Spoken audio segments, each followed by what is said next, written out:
أشهد أن لا إله إلا الله وحده لا شريك له وأشهد أن محمدا عبده ورسوله أما بعد فأعوذ بالله من الشيطان الرجيم بسم الله الرحمن الرحيم لقد رضي الله عن المؤمنين إذ يبايعونك تحت الشجرة فعمل ما في قلوبهم فأنزل السكينة عليهم وأثابهم فتحا قريبا صدق الله العلي العظيم وصدق رسوله النبي الكريم ونحن على ذلك من الشاهدين. I bear witness that without Allah there is no God. I bear witness that the Prophet Muhammad sallallahu alaihi wasallam is the last, the final messenger of Allah, after whom no prophet, old or new, will come. And I begin in the name of Allah, the Beneficent, the Merciful. In chapter 48 of the Quran, which I've recited, one of the verses I've just recited in Arabic, I translate as follows. Allah is happy with those who hold fast to their faith when they pledge to you while under confusion. He is aware of what is in their minds, so He conveys with ease, with sakina, calmness of mind on them. He conveys calmness of mind on them and assures them of triumph near at hand. The Quran here is speaking about those who take Bayat under a shajara. Shajara is normally translated as tree, but it also means a state of confusion because the tree has so many different branches. And the question is often asked, why do Ahmadis take a Bayat or pledge? Now, Ahmadis are the soldiers of Islam, and soldiers require a special kind of commitment. A person who takes the Bayat makes a serious commitment, and according to the Quran, the hand of Allah is over his or her hand. Such a person is given a special strength and support from Allah to carry forth the propagation of Islam. Ahmadis, as many would probably have read or heard, Ahmadis are condemned as kafirs by the rest of the Muslim community. They are condemned as heretics and non-Muslims by other Muslims. Ahmadis therefore require a special strength from Allah to stay within this movement under all these opposition. And the Bayat gives us this strength. Taking a Bayat has a psychological value of its own. It tends undoubtedly to strengthen the heart, bringing divine peace and content. The Quran assures us, when they pledge, Allah conveys sakina or calmness of mind on them and assures them of triumph near at hand. As members of the Ahmadiyya movement in Islam, the question is asked, are Ahmadis Muslims? Are members of the Ahmadiyya movement in Islam Muslims? The answer is a positive yes. Ahmadis are Muslims. Anyone who joins the Ahmadiyya movement by taking the pledge does not leave the religion of Islam. Rather, he or she becomes a better Muslim and one who will sacrifice his or her wealth, time, knowledge, and even one's life to propagate Islam. So that when one hears the name Ahmadi, one knows at once that such a person is a true Muslim who has pledged himself or herself to Allah to defend Islam and the Quran and to propagate the truth of Islam. The Ahmadiyya movement stands for the glory of Islam, the glory of the Quran, the glory of the Prophet Muhammad, upon whom be peace.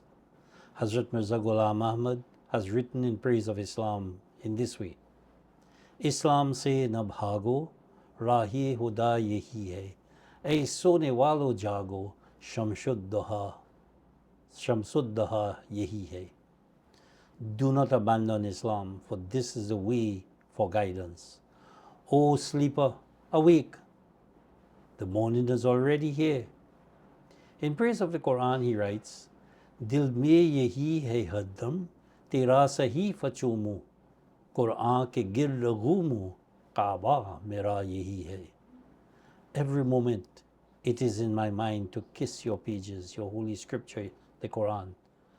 Let me rotate around the Quran as this is my Kaaba. In praise of the Prophet Muhammad, he writes, Wo peshawa hamara jisse hai noor sara. Naam uska hai Muhammad dilbar mera yehi hai. It is from our leader, Muhammad that is. It is from our leader that all lights shine. Muhammad is his name. He is my darling. The founder of the Ahmadiyya movement in Islam and his small band of followers have revived the missionary spirit among Muslims and have given them a new incentive to live Islam and for Islam, to live in Islam and to live for Islam. There are no changes in the basic tenets and the basic fundamental beliefs of Muslims. On the other hand, we believe that anyone is a Muslim who professes the creed, the formula of faith, the kalima, La ilaha illallah Muhammadur Rasulullah. The pledge which the founder requires from his members contains no mention of the Mujaddid's supposed and alleged prophethood, because he never claimed to be a prophet. The only pledge which is asked for is, I will hold religion, Islam, above the world. Profession of faith in the unity of God and in the prophethood of the Prophet Muhammad is required. The very opening words of the Bayat are, I bear witness that there is no God besides Allah, and I bear witness that Muhammad is his servant and his messenger. So the chief purpose of the Bayat is the practical pledge to serve the cause of Islam. This was originally what occurred in the time of the Prophet Muhammad, and the taking of a pledge is mentioned in the Quran. Mujaddids are raised for this sole purpose, the service of religion, and so they want around them persons to assist them in that service. Just as in the life of the Prophet Muhammad, at the time of the Truce of Hudaybiyah, his 1,400 companions were ready to sacrifice their all at his bidding by taking a bayat.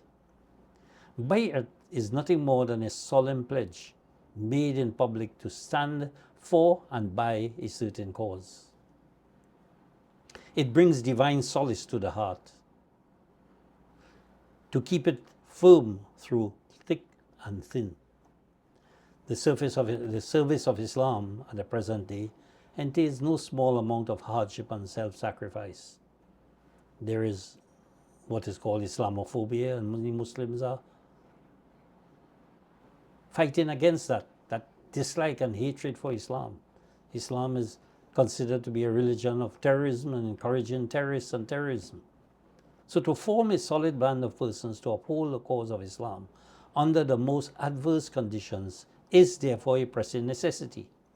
And Bayat, a solemn public declaration, is obviously the very cornerstone of any such organization.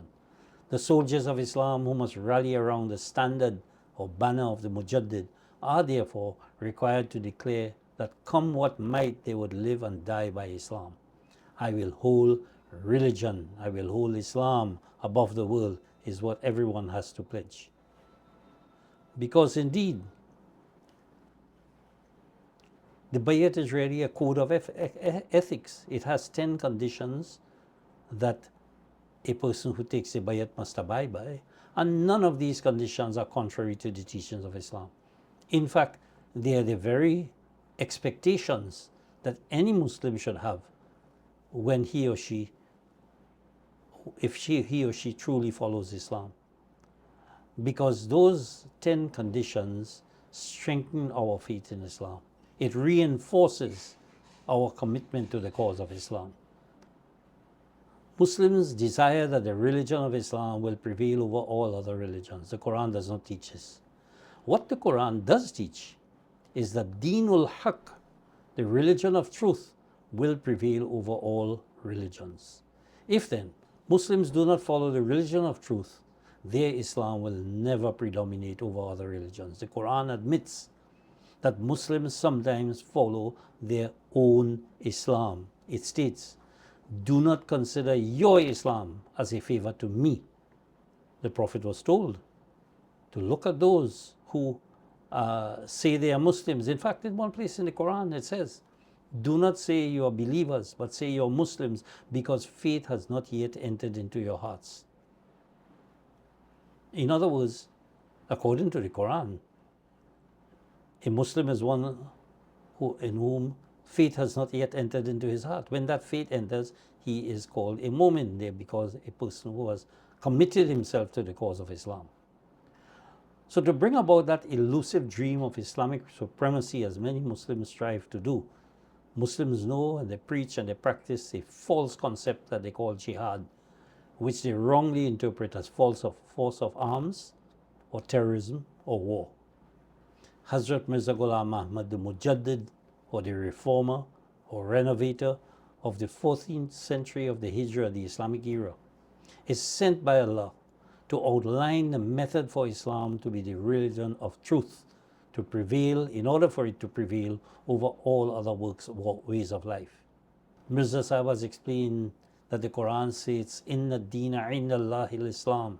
Indeed, that religion with Allah is Islam. In other words, only that way of life which is with Allah is Islam. That is Islam, to be living a life side by side with Allah, developing the attributes of Allah in one's life. This is what Islam is. So Mirza Ghulaam Ahmad therefore instituted a Bayat or pledge to commit his followers to Allah. The Quran assures us that those who take the Bayat with you really take Bayat with Allah. The hand of Allah is above their hands. He further explained that the true Muslim is one who loses his identity and merges himself in Allah, his or herself.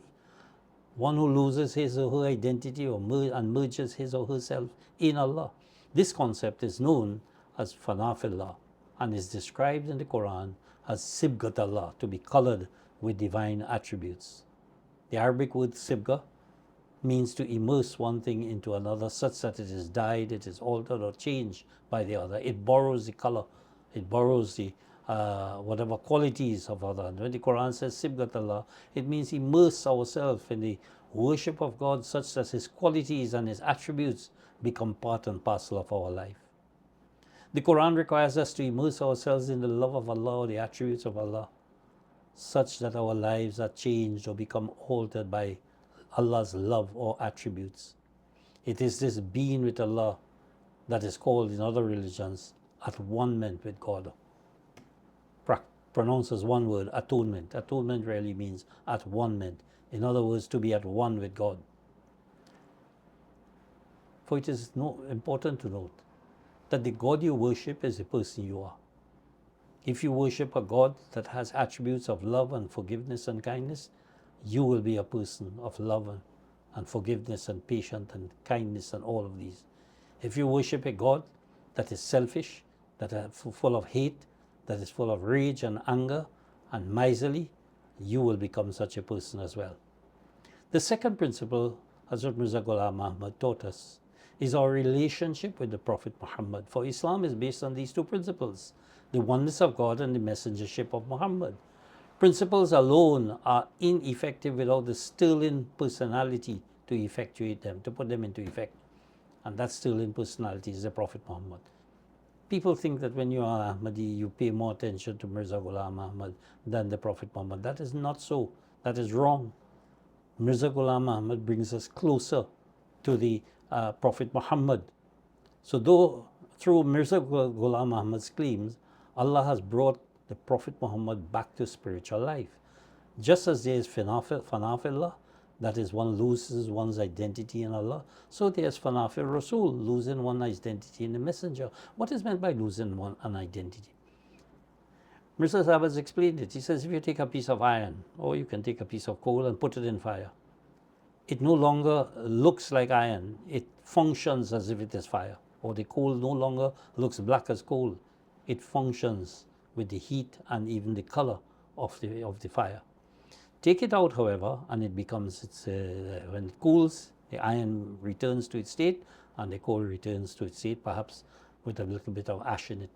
So that fanafila really means to immerse yourself such that while you are in that state, you borrow those qualities of the whatever you have immersed yourself in. So if you immerse yourself in Allah, the attributes of Allah, you develop the attributes of Allah.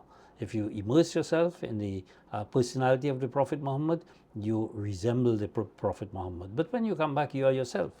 So in that state, you can call the iron or the coal fire, because you're not seeing the iron, you're not seeing the coal, you're seeing fire.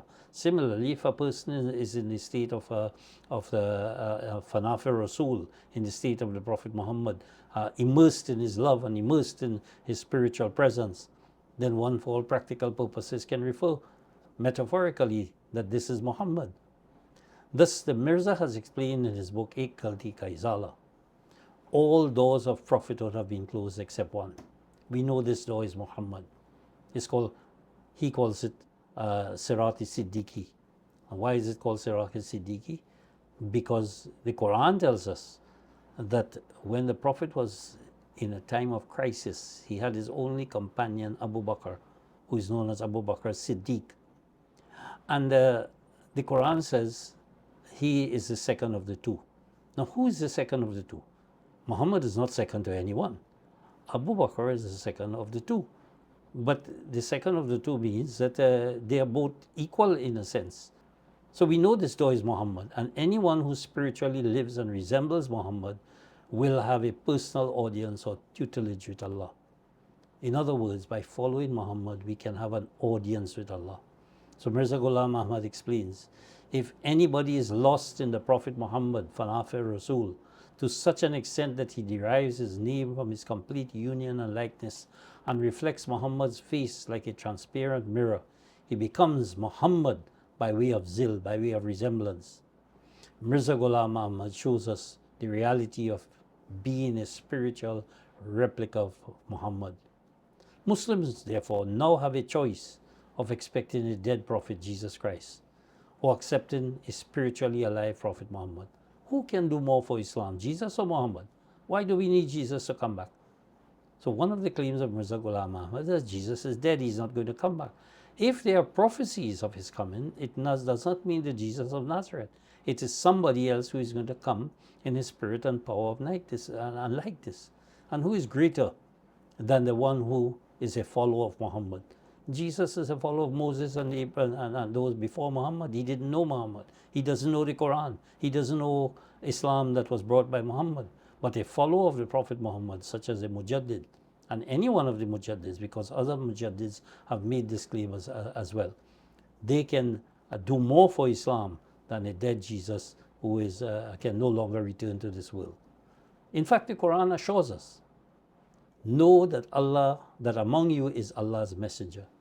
And again, in another place it says, and among you is his messenger. While both these verses apply to the people in the time of the Prophet Muhammad, the fact that the Quran is a guidance to all mankind in every age and for all time, these verses must have some practical application to Muslims of today as well as the future. So since Islam does not preach reincarnation, the only possible meaning is that a spiritual resemblance or buruz or replica of the Prophet Muhammad, the messenger, is always a reality. So Muslims need Mirza Ghulaam Ahmad, the Mujaddid of the 14th century of the Hijrah, for it is through his understanding and application of the Quran that a person can be with God, and that is Islam. The Prophet Muhammad is spiritually alive among us. Jesus Christ is dead. And with Islam as a religion of truth, all other religions will be conquered. Hazrat Mirza Ghulaam Ahmad has taught us that this conquest by Islam is a religion of truth. And this conquest of Islam as a religion of truth will never be achieved through jihad of the sword. It is only the jihad of the pen, the jihad of the word. Take the word S from sword and it becomes jihad. Instead of jihad of the sword, jihad of the words of the Quran. It is only the jihad of the pen or the computer or the internet today which will succeed in re-establishing the Islam that Muhammad brought. Indeed, Isn't it a fact that Allah's method from the very first revelation was, thy Lord is most, thy nurturer is most generous who taught by the pen. The very first revelation is Allah teaches by the pen, not by the sword. So that it's important for us to understand the taking of the Bayat and becoming an Ahmadi is to give up that concept of fighting, physical fighting and killing people for the cause of Islam, but fighting to promote and struggling and working hard and using all our resources to promote the truth of Islam, the truth of the Quran, so that it can be implemented in human lives and make human beings better in every way possible. Barakallahu lana wa lakum fil Quran al-Azim wa nafa'ana wa iyyakum bil ayati wa zikr al-hakim innahu ta'ala jawadun kareem malikun barur rahim.